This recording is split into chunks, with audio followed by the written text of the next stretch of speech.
പ്രിയപ്പെട്ടവരെ, നമ്മളിന്ന് പറയാൻ പോകുന്നത് റസൂലുള്ളാഹി സ്വല്ലല്ലാഹു അലൈഹി വസല്ലമയുടെ കരളിൻ്റെ കഷ്ണമായ ഫാത്തിമ ബീവി റളിയല്ലാഹു അൻഹയെ പറ്റിയാണ് കേട്ടോ. ഫാത്തിമ ബീവിക്ക് ഒരുപാട് പേരുകളുണ്ട് കേട്ടോ. റസൂലുള്ളാഹി സ്വല്ലല്ലാഹു അലൈഹി വസല്ലമയുടെ നുബുവത്തിന് 1 വർഷം മുമ്പാണെന്നും പറയുന്നുണ്ട്, അല്ല 1 വർഷം ശേഷമാണ് എന്ന് പറയുന്നുണ്ട് ഫാത്തിമ ബീവിയുടെ ജനനം. ഫാത്തിമ ബീവിയുടെ പേരുകളായിരുന്നു സഹറ, സാക്കിയ, റാലിയ, ബത്തൂൽ. ബത്തൂലിൻ്റെ അർത്ഥം തന്നെ ഐഹിക പരിത്യാഗി എന്നായിരുന്നു കേട്ടോ. അതുപോലെയായിരുന്നു മഹദിയുടെ ജീവിതവും.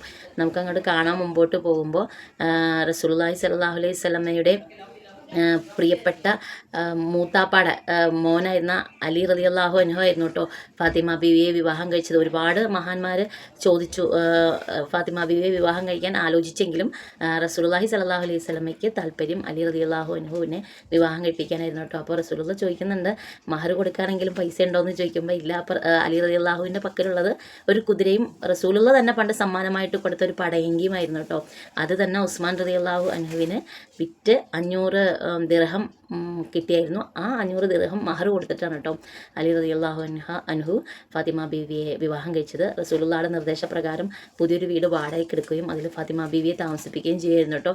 സന്തോഷമായിട്ട് ഇടയ്ക്ക് ചട്ടിയും കലമാകുമ്പോൾ തട്ടി മുട്ടിയൊക്കെ ഇരിക്കുന്ന പോലെ തന്നെ അവരുടെ ജീവിതത്തിലും സന്തോഷകരമായി പോയിക്കൊണ്ടിരുന്നു കേട്ടോ. ഒരിക്കലും ഫാത്തിമ ബീവി റസൂലുള്ളാഹിൻ്റെ അടുത്ത് വന്നിട്ട് പറയുന്നുണ്ട്, അവർ തമ്മിൽ വഴക്കൂടിയ കാര്യം പറയുമ്പോൾ റസൂലുള്ള പറയുന്നുണ്ട്, ഭർത്താവിൻ്റെ ഇഷ്ടത്തിനനുസരിച്ച് ഭർത്താവിന് ഭാര്യയോടുള്ള എപ്പോഴും തന്നെ ഭാര്യയുടെ ഇഷ്ടത്തിനനുസരിച്ച് പ്രവർത്തിക്കാൻ പറ്റില്ലല്ലോ. അപ്പോൾ അതിനനുസരിച്ച് നമ്മൾ ജീവിക്കണം മോളെ എന്നൊക്കെ പറഞ്ഞ് ഉപദേശിച്ചു കൊണ്ടിരിക്കുന്നത് അലി റളിയല്ലാഹു അൻഹു കേൾക്കുന്നുണ്ട് കേട്ടോ. അദ്ദേഹത്തിന് വളരെ വിഷമമായിട്ടോ. അന്നേരം അദ്ദേഹം ഉറച്ചൊരു തീരുമാനം എടുത്തു, ഇനി മേലിൽ ഫാത്തിമ ബീവിയെ വിഷമിപ്പിക്കില്ലെന്നായിരുന്നു കേട്ടോ ആ തീരുമാനം. അതുപോലെ തന്നെ ഫാത്തിമ ബീവി ഇത്രയും വലിയ ആളുടെ മകളായിരിക്കെ ഏറ്റവും വലിയ ധനികനായ ആളെ തന്നെ വിവാഹം കഴിച്ചു കൊടുക്കാൻ റസൂലുള്ളാഹിക്ക് കഴിയുമായിരുന്നു കേട്ടോ.